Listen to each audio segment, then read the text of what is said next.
Ignition sequence starts. 6, 5, 4, 3, 2, 1, 0. Liftoff. We have a liftoff.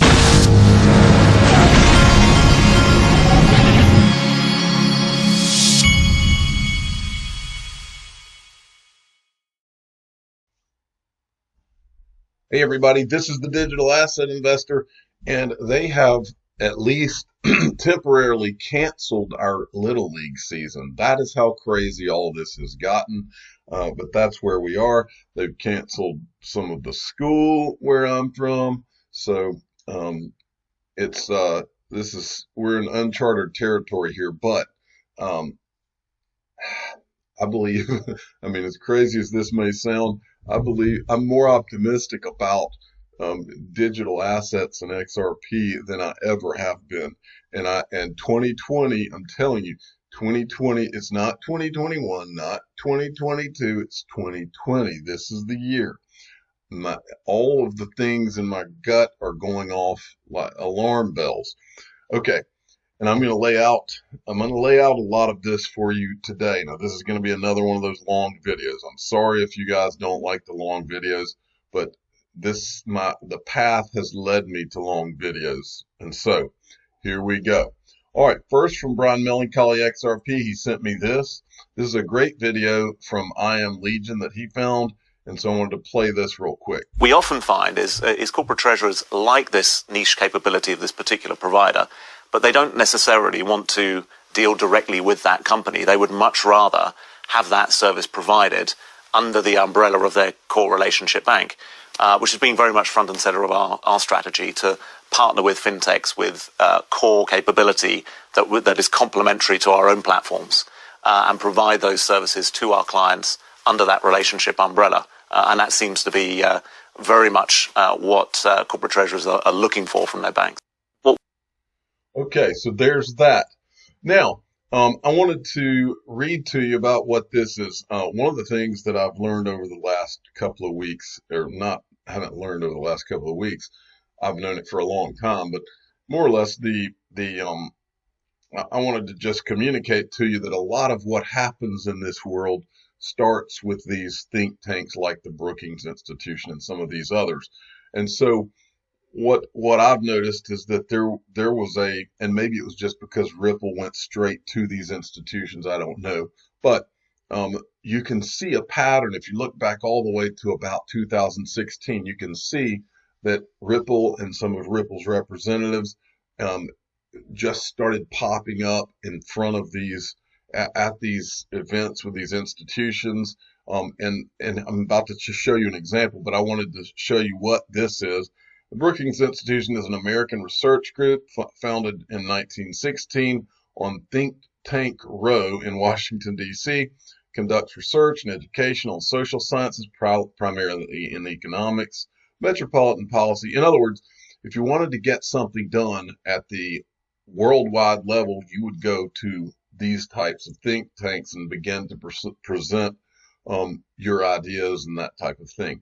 The Hutchins Center is apparently a center in the Brookings Institution, and its mission is on fiscal and monetary policy is to improve the quality and efficacy of fiscal and monetary policies and public understanding of them, And these are some of the people that are on there. Ben Bernanke, the same guy that spoke at Swell a few years ago. So I went and I found a Brookings Institute video. This is from back in 2016. Before we go into the video, and this surprised me because I had never seen this video, but this is from January 15th of 2016. And so before I go into this video, I want to show you who the players are. This lady, I looked her up and she wasn't anybody really significant related to Ripple that I could find. But if you look at this guy is former Treasury official Michael S. Barr, who joins Ripple Labs he was joined as an advisor. Okay, we've talked about him before. And then we have Barry Silbert right here. Barry Silbert is one of the initial investors in Ripple, and he runs the digital currency group. Remember, Glenn Hutchins is on the board with him of the Digital Currency Group. This guy, who is the guy kind of running the show here on stage, mentions Glenn Hutchins in his opening remarks. And then you have this guy, and let's go to him. He is Brad Peterson, Executive Vice President, Chief Technology Information Officer of the NASDAQ. And so you've got now on first glance, you will, when you see this crowd, it looks like, okay, well, these are some major players in the industry, and there's some major players involved in Ripple. But this whole thing is Ripple when you start to look at it, and I'll show you as we get into it. But first, let's go to this portion, and it'll give you your first little taste of Ripple. In the industry about that, and I'm going to ask Brad to talk about that in a minute. But before we do, Michael, can you help us understand what are the policy issues that this raises? What are the upsides and downsides of this? Sure. Thanks, David. Let me just say at the outside, David mentioned briefly, I'm an advisor to Ripple Labs, but anything I'm saying now is only my own views and shouldn't be attributed to them. Of course. Or to David, or to Brookings, or the Hutchins Center, or anybody else. Right, of course. But anyway, let's go. Now I'm going to fast forward just to give you something funny that was in this that I think you need to hear. Listen to this. We thought, for those of you that remember, we thought that Maxine Waters was the first one to say Bitcoin. She is not. And I didn't realize this, but I wanted to play her classic clip where she calls Bitcoin Bitcoin, and then we'll go back to the Brookings Institute. To do. We're going to have more hearings. We're going to talk with all of the experts out there who know a lot about cryptocurrency and can tell us about the history of Bitcoin and blockchain. All right. So she was trying to learn about Bitcoin. Now we're going to go to here, and you'll learn that she was not the first one to say Bitcoin. You did. I wouldn't have let you say that. So there's three guys there. Why don't you do those, and then we'll take a few more. Thank you, Larry Checo. Three very simple questions, I think. What is a Bitcoin worth today?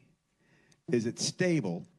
And if it's not, going back to David's original example, like give $1 to the taxi cab driver, he's got my $1. He knows the value of that $1. If I'm doing this with Bitcoin, I know people who invested and lost a lot and made a lot. They're up there laughing on stage, but I just wanted you to hear that Maxine Waters was not the first to call it Bitcoin. Now I want to take you to the meat of what this video is about. And I was literally watching this. Now, I think that this has probably been posted before on Twitter. I don't know by who, but it was I'm sure someone dug this video up at some point. But I had never seen this video in the full length of it. And so I was shocked when I was watching the video, and then I was like, well, wait a minute, who's that? So watch this at the 59:35 mark. This is where it gets interesting, folks. How do we get there using these new technologies? Thank you.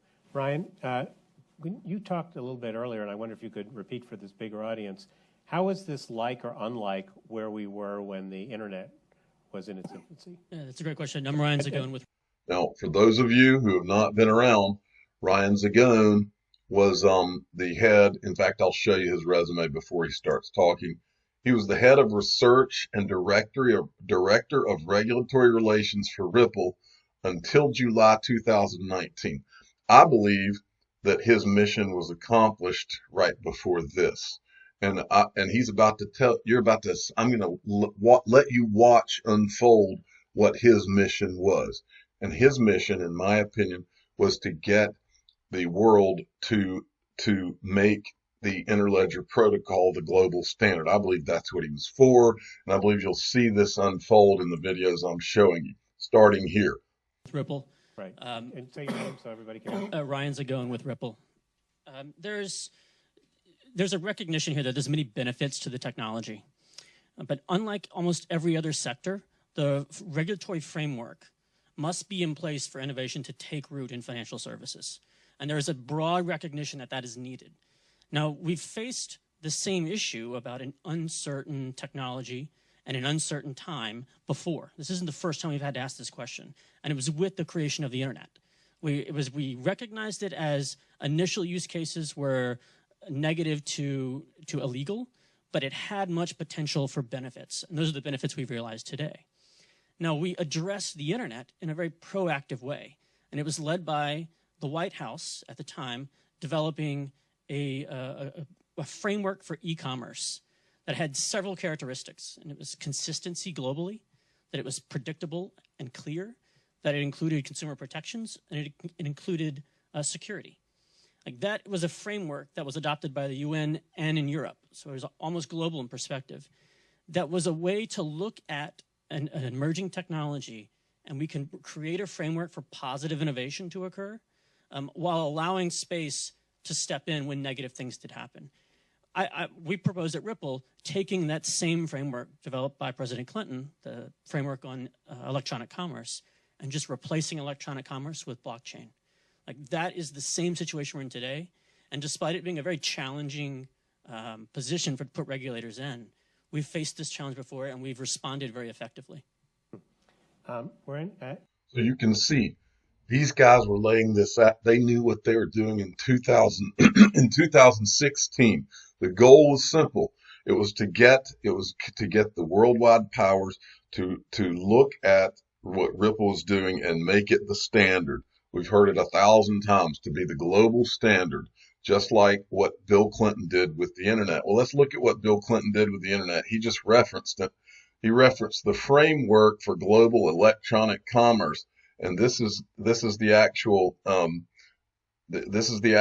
framework. It's in here. It's got his executive summary, and Bill Clinton actually did this. There's actually video of when he announced this. Watch this.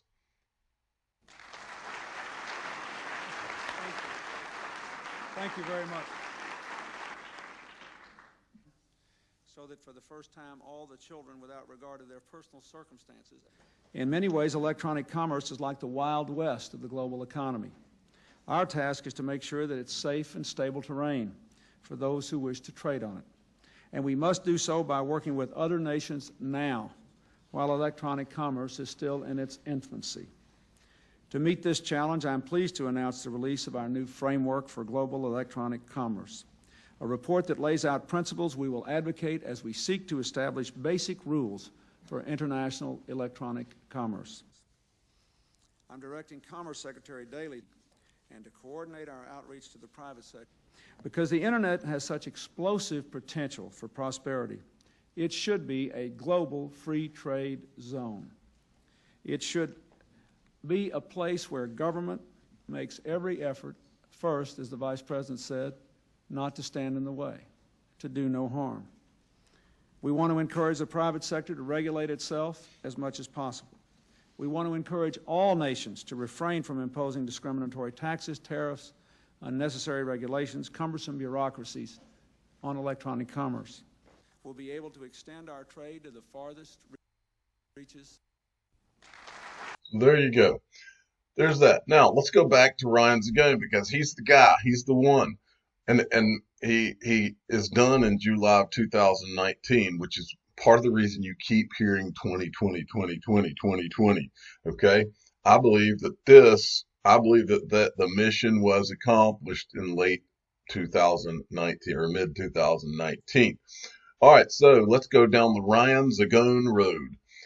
This was from Ripple in April 20th, 2017. So you got Ryan Zagone in 2016 at the Brookings Institute. Now, the people at the Brookings Institute, they're connected throughout the world. And so next, you see Ryan Zagone at the IMF. Okay, so this is the IMF, and remember, this is that Ross, I believe his name was Ross Leclow, right?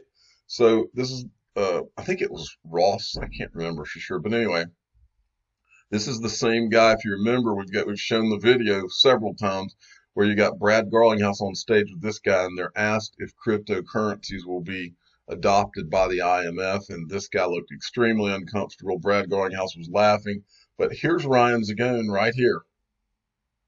So he goes all the way to the IMF, okay? And this is part of what we've been showing for the last year and a half is Ripple's in all these rooms constantly with all these major powers. All right, and these types of organizations, there would have to be some type of a standardization for the world to adopt something like this. All right, so now let's move along. There's several. This is from Stephen Bull from the DIA. There are several clips from Ryan Zagone over the years. Let's look at some of them. No confidential information. Okay. Where we look into the future, right now we're live with several financial institutions with a pipeline of 120 that we're working with now to integrate. So I think in the future we see two things: scale, the network growing, more financial institutions and more currencies in more countries. Second, we see a greater use of crypto assets in traditional finance. I think that will be a turning point that we start to see this year, and not used in a replacement for fiat currency, but as a tool to bridge them more efficiently. We're in pilot right now with Western Union, MoneyGram, and 4 or 5 other payment companies, looking to get greater reach without the cost of pre-funding and with a more efficient way to source FX.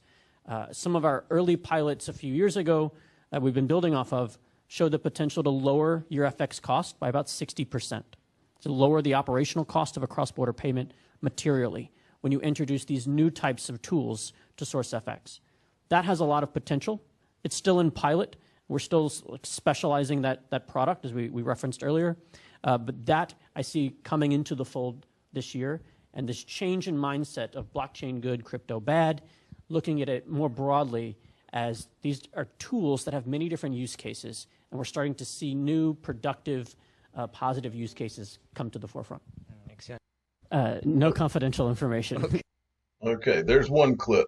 Now we're going to go to, there's 4 or 5 clips inside of this one video. So then he pops up in September 2018 at the Cato Institute, which is the Center for Monetary and Financial Alternatives.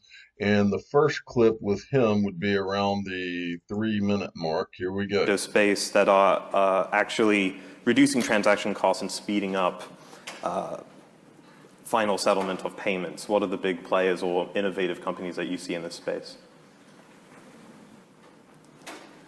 Here you go. Sure. I'll dive in. So I'm from Ripple. We're using blockchain and crypto in the cross-border payment sector. When we look at cross-border payments, it's very much a postal service experience. Like we drop our letter in the mailbox. We hope the postman delivers it. We're not sure exactly where it is. If there's an error or a mistake, it's certainly hard to reverse that back. That's very similar to our cross-border payments today. We've taken blockchain and digital assets as tools to underpin new payment solutions, the first of which is live now. We have financial institutions using it for real-time cross-border remittances, so person-to-person payments. Santander is one of our key partners on this. They're live doing payments today. We have other customers using the solution for corporate payments, so allowing real-time SME payments.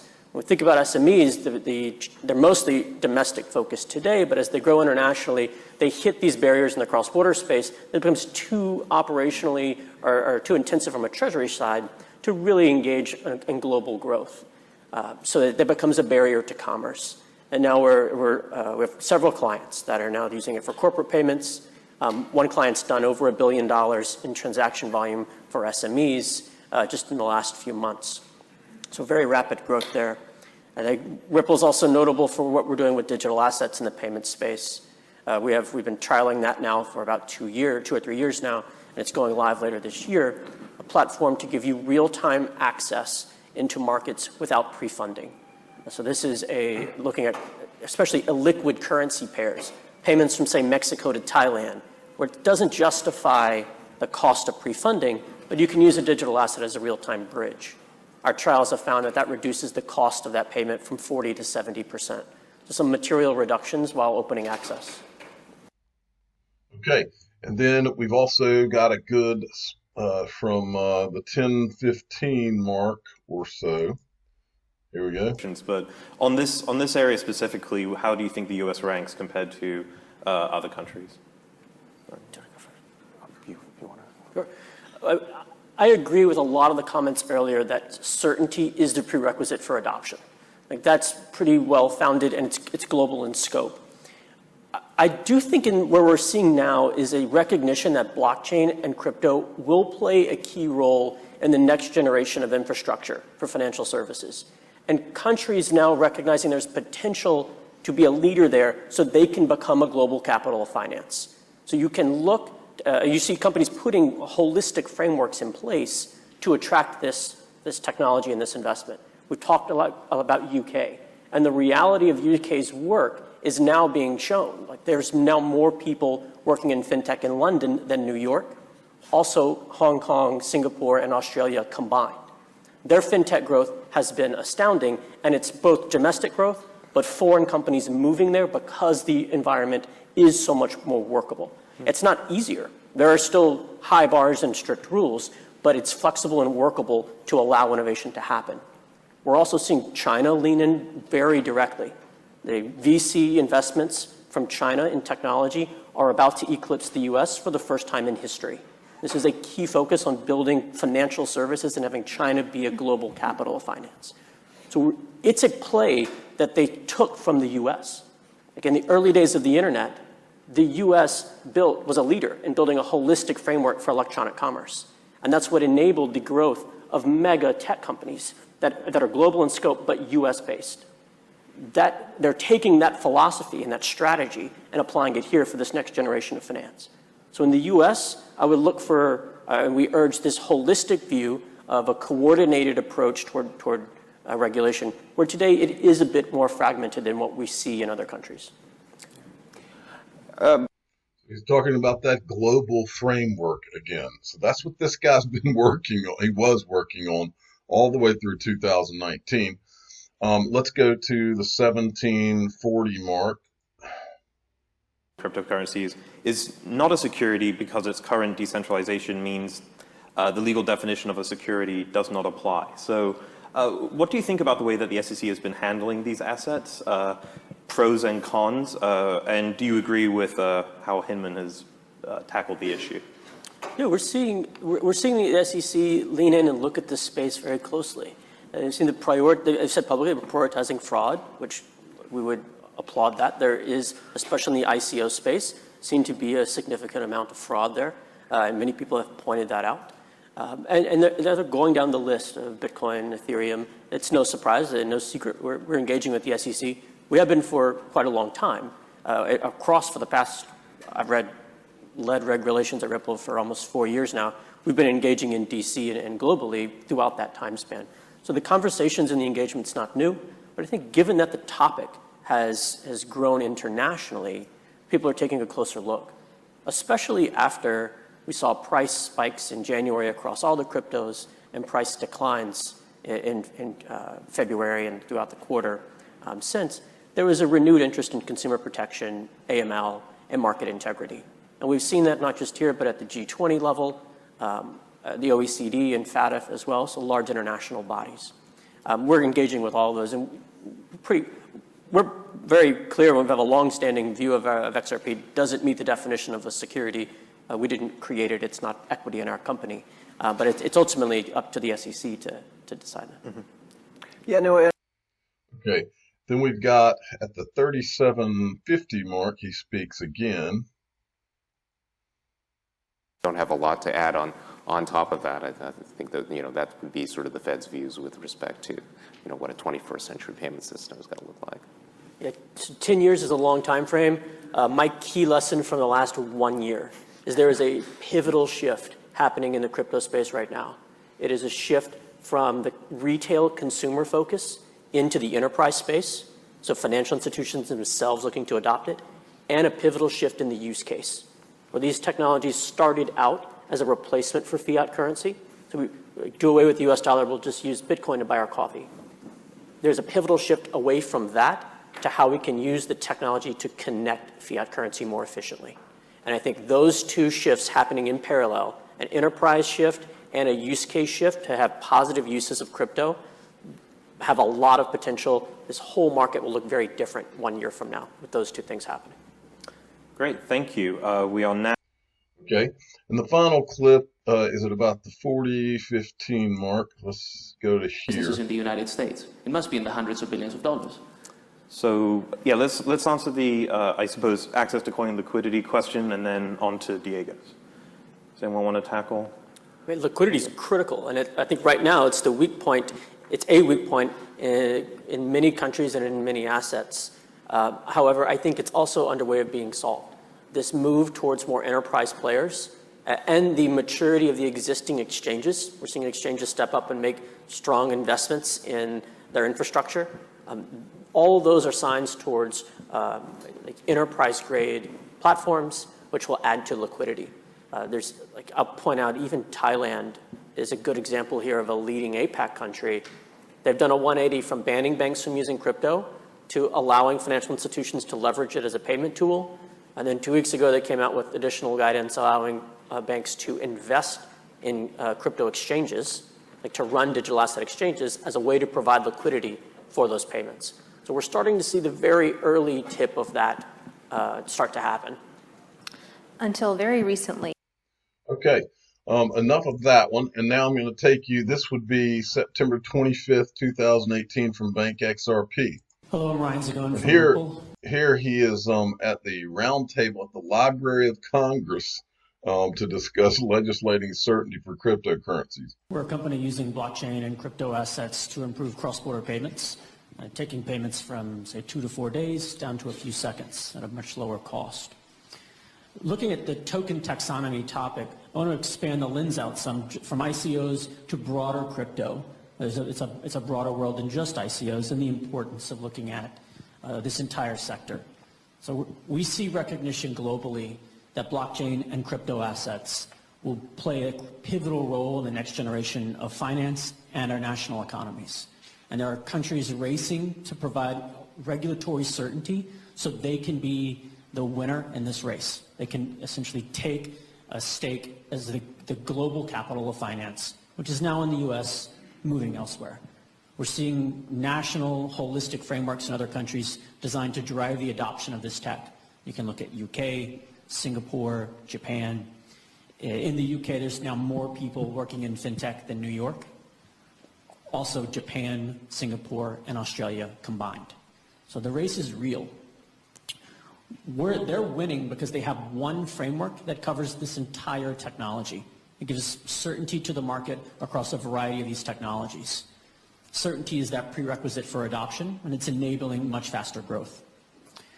Well, from the US's perspective, that's a strategy we invented in the early 90s with the advent of the internet.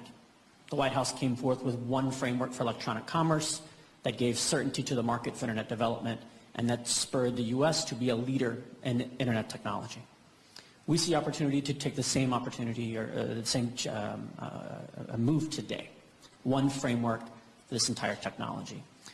From a legislative perspective, I think a low-hanging fruit we can pull on is driving more coordination amongst regulators, particularly on token taxonomy and discussions of how risk should be addressed at company levels. What kind of mitigants, what type of best practices, and what type of licensing and registration. Thank you for your time today, and we appreciate the leadership. All right, so there's that one. And then you have this. This is from Stephen Bull from the DIEP, and this is Ryan Zagone as well. You might still use proof of work. Great. By the way, Leklo from the IMF is right here, and this is an IMF event. But I invite Ryan and Desiree, I don't know if you would like to comment on this as well. But Ryan, go ahead. Proof of work doesn't work. Proof of work doesn't work. It's been widely... Ryan, proof of work's been working. Let me finish. Proof of work doesn't work. Let him finish, please. And in the early days of Bitcoin, there was a whole group of developers that broke off to create other assets, XRP being one of them, that doesn't use mining, that's cheaper from an energy perspective than Visa, and already scales to 1,500 transactions a second. A lot of these problems have already been solved. The challenge for adoption comes back to policy. The policy uncertainty around some of the assets has limited adoption, particularly here in the US. And I'm speaking from Ripple and XRP because we use that asset because it's a half cent per payment. It's basically free. It scales and it's efficient. So 1,500 transactions a second at nearly no energy burn. So we're at a point today where there are real solutions to all of these challenges that already exist. Policy has become the challenge. And we heard on the first panel that around centralization on China, and this is going to be a hard pill for Peter to swallow. But 80% of the mining power for Bitcoin is controlled by 6 mining pools, 5 of which are in China. Today, the policy certainty in the US exists for Bitcoin and Ethereum, despite the fact those are China-controlled platforms. So activity goes to those platforms. What we need to do from a policy perspective in the US is look at the places where there are uncertainty. And one place, I'm speaking directly for me here, is XRP, where it looks like Bitcoin. It's decentralized, it's open source. We have 7% of the validation power on that, rather small in there. Grouping or giving clarity to those ones that are very similar to Bitcoin and Ethereum, that have the same characteristics and should be classified the same way. And then we're creating a level playing field across all the cryptos. I'm not anti-Bitcoin or anti-Ethereum by any means. I think there's a lot of great potential and breakthrough there. But we need to have a level playing field so the market can pick which ones they want to use and not be, as today they are, hindered by regulatory uncertainty. Okay, so there he is that time. Now, then I Am Legion comes in with a series of videos. He put this out in September 28th, 2019. So, and they may, I'm not sure when they were taken, but again, we're back to the Brookings Institute, and these people, that's the guy from the BIS. These are some major players that are sitting on stage here. So listen up. Hold the mic. Okay, go ahead. Hi, my name is Ryan Zagona from a company called Ripple. We use blockchain and virtual currency as a way to connect fiat currency more efficiently. It's a product for financial institutions. So it's an enterprise use case. We're using digital currency as an FX tool as opposed to a currency itself. As new enterprise use cases for DLT and digital currency emerge, how do we balance policy to allow these new use cases to take root while also capturing risk we see in the market today? That's a great question. Who wants to take a bite of that? Go ahead. I think there are certain principles that need to be upheld when doing regulation. Is that the same risk, same treatment? We have to really slice down what you're trying to do with technology and identify what is the underlying financial transaction you want to do. And if there is already a regulatory treatment, it has to be the same. Just because it's done differently through technology, that, at least from my own point of view, does not justify to give it preferential or adversarial treatment. I think it has to be a level playing field, and we as regulators, we have to be, as we say, technology neutral. Neutral, okay. No, it's sort of like saying that, okay, if you look like a bank, if you smell like a bank, if you walk like a bank, then you're a bank, regardless of what you think yourself. Yeah. And that's exactly what Augustine says. Yeah. Of course, that gets into Governor Patel, go ahead. No, I would just go a step forward and say that if some of these things enhance the interconnectedness with utility institutions, then in fact regulatory grains of sand may actually. Okay, and then I'm not sure if he's in this clip. We'll play it and see what happens. They have to be enhanced. Well, that's... But that would be done regardless of technology. But if technology does bring that about, then it is not something that the central bank or the regulator can turn its head away and say, we won't react to that. Well, this is a very important point. In this country anyway, you can look and smell like a bank and still not be regulated like one. So, look at a lot of private equity, there's any... Okay, well, that's enough of that. But I wanted to get on to end this part with an overall point, and that is the global framework and the standard that Ryan Zagone was working towards for 4 years. I believe that somewhere in 2019 it was understood that the mission was accomplished. That's why I believe Ripple came out and said 2020 is the year of the digital asset. That's why I believe this slide, this little timeline is so exact. By 2020, ILP becomes the standard protocol, just like HTTP became the protocol.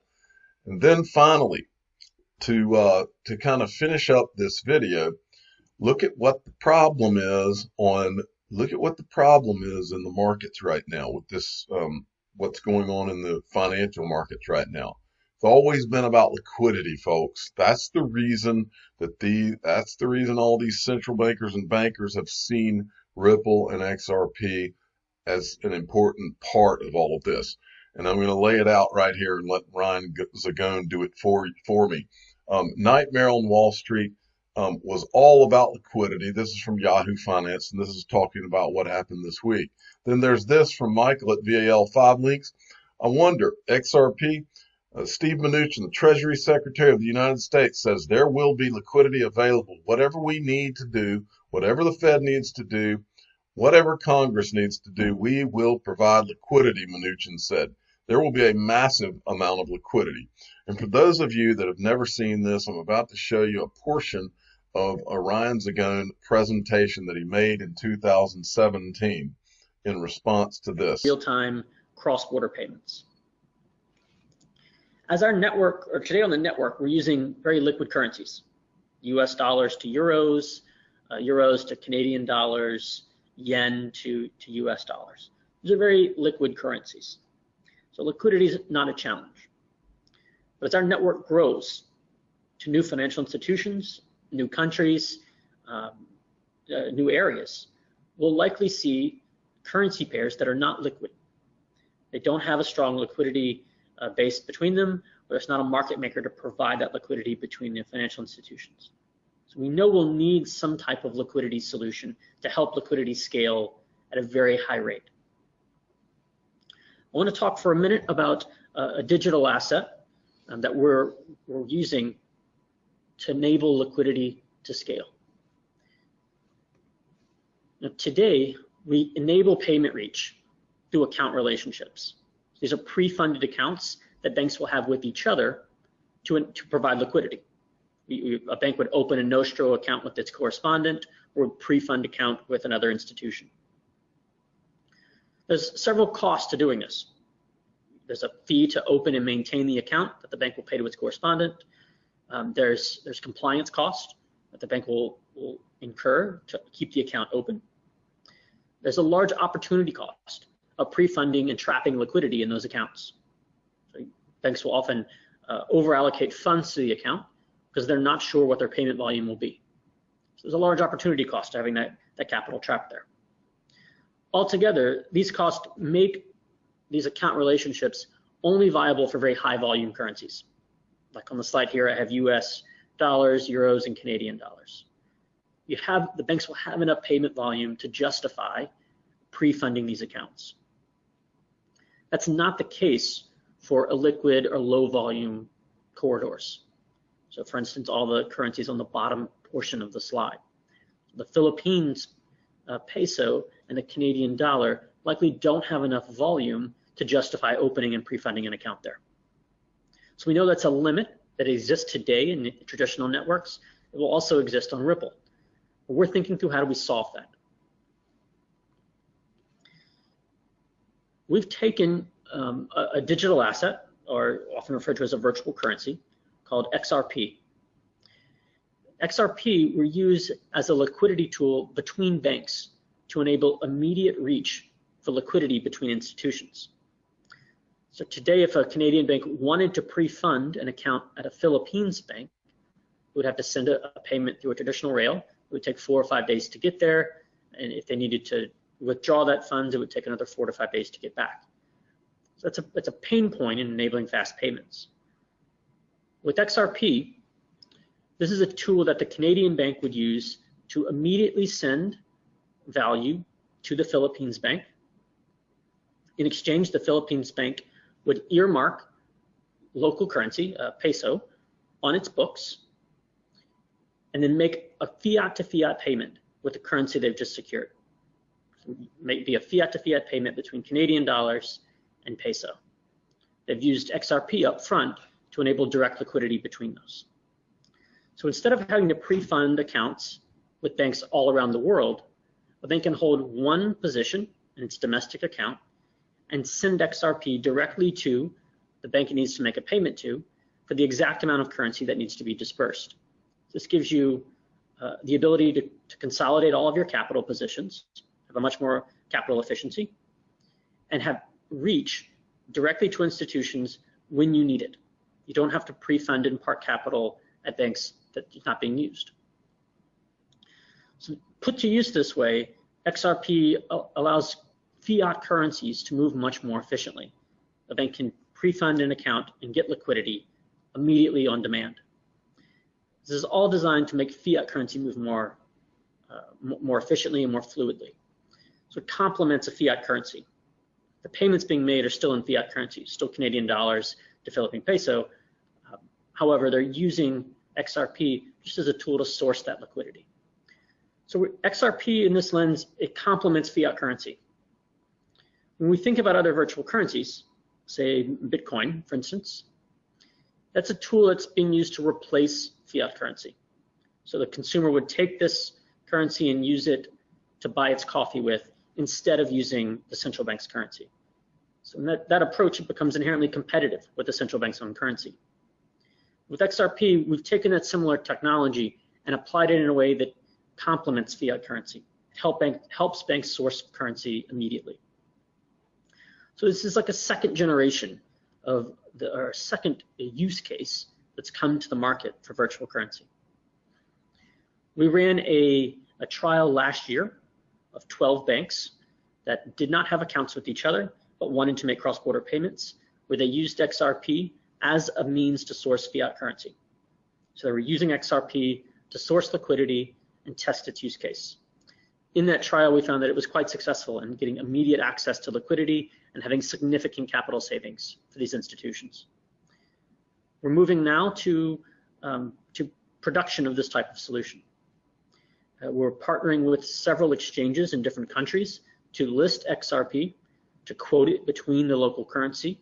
So there's a healthy liquidity ecosystem of many exchanges providing liquidity into and out of XRP, allowing or enabling a source for banks to turn to source XRP and enable it for cross-border liquidity. So we see this as our network expands, becoming a crucial part in scaling liquidity.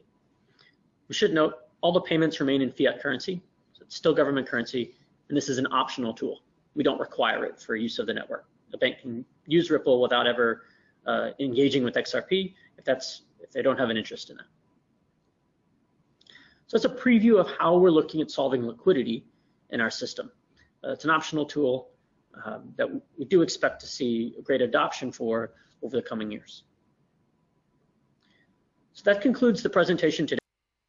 I'm the digital asset investor. I'm not an investment advisor. This is for entertainment purposes only. Please subscribe and hit the like button and tell your friends and family that 2020 is the year of the digital asset, XRP. Thank you for listening.